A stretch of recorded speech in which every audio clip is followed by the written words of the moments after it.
Hello friends, this is Archana. Welcome to my channel. Today we'll study about the basic of English grammar. So in basic of English grammar, first we will study about what is sentence. So today's class is basically based on introduction to sentence. So let's start.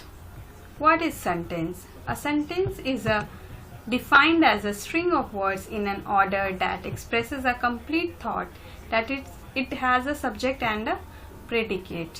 एक sentence हम किसे कहते हैं? तो sentence जो है group of words है, बहुत सारे वर्ड से मिला हुआ एक ग्रुप है जो ऐसे ऑर्डर में हम एक्सप्रेस करते हैं जिससे हमें कंप्लीट सेंस मिले, और इसमें एक सब्जेक्ट होता है और एक प्रेडिकेट होता है. तो नेक्स्ट हम इसके नेक्स्ट डेफिनेशन को भी देख लेते हैं. So a sentence is an arrangement of words in an order that communicates complete thought within the grammatical rules of the language. That means कि एक sentence जो है ये word का different words का arrangement है जो इस order में हम सब सजाते हैं ताकि जो हमारा thought जो है वो complete हो सके और वो grammatical rules के साथ. तो आइए examples देख लेते हैं. तो first examples है Ram Yeats a mango. Ram आम खाता है. तो इसमें हम देख सकते हैं कि इसमें जो है हमारा कंप्लीट सेंस बन रहा है कि राम आम खाता है. सेकेंड एग्जाम्पल देखते हैं. Sita and Gita are playing in the playground. तो सीता और गीता जो है वो प्लेग्राउंड में खेल रही है.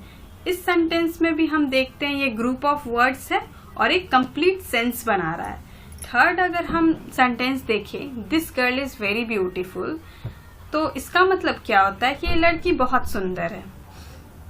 तो ये भी एक ग्रुप ऑफ वर्ड्स है, बहुत सारे वर्ड का ग्रुप है और इससे हमें एक कंप्लीट सेंस मिल रहा है. तो ये एक सेंटेंस का एग्जाम्पल हुआ. नेक्स्ट हम देखेंगे what is the subject of the sentence is what और whom the sentence is about. Sentence का सब्जेक्ट वो होता है जिसमें सेंटेंस में जिसके बारे में बात की जा रही है, और predicate is the part of a sentence or a clause that tells what the subject is doing. Predicate उस पार्ट को, सेंटेंस के उस पार्ट को कहते हैं जिसमें सब्जेक्ट क्या कर रहा है, क्या एक्शन ले रहा है, उसकी बातें हो रही है. तो आइए एक एग्जाम्पल से देख लेते हैं.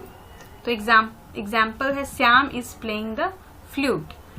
श्याम जो है वो बंसी बजा रहा है. तो इसमें सब्जेक्ट क्या हुआ? श्याम. और प्लेइंग द फ्लूट क्या हुआ?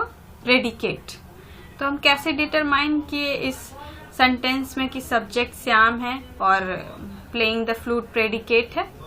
तो जैसा कि हमने डिफिनीशन में देखा है कि सब्जेक्ट वो होता है जो कोई काम कर रहा है और प्रेडिकेट वो होता है जो वो एक्शन के बारे में बात की जाती है.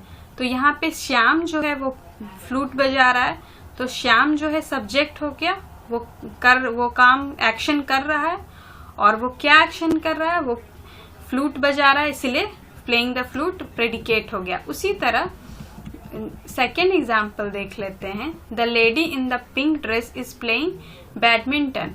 जो लेडी पिंक ड्रेस में है वो बैडमिंटन खेल रही है. तो the lady in the pink dress subject हो गया एज पर द डिफिनीशन, क्योंकि वो काम कर रही है, और क्या काम हो रहा है? वो बैडमिंटन खेल रही है. तो जो एक्शन है वो प्रेडिकेट है. दैट मीन्स प्लेइंग बैडमिंटन एक प्रेडिकेट है, और the lady in the pink dress जो कि एक्शन कर रही है वो एक सब्जेक्ट है. नेक्स्ट देखते हैं. Rebecca and his brother are going to school. Rebecca और उसके भाई जो हैं स्कूल जा रहे हैं. तो यहाँ पे subject Rebecca and his brother हो जाता है, क्योंकि वह Rebecca and his brother is doing some work, वो करता है, और गोइंग टू स्कूल तो उनका वो क्रिया है यानी एक्शन है. तो रेबिका और उनके ब्रदर जो है वो स्कूल जा रहे हैं, तो गोइंग टू स्कूल एक प्रेडिकेट हो गया और Rebecca and his brother subject हो गया. नेक्स्ट टॉपिक देखते हैं. What is phrase. तो फ्रेज क्या होता है?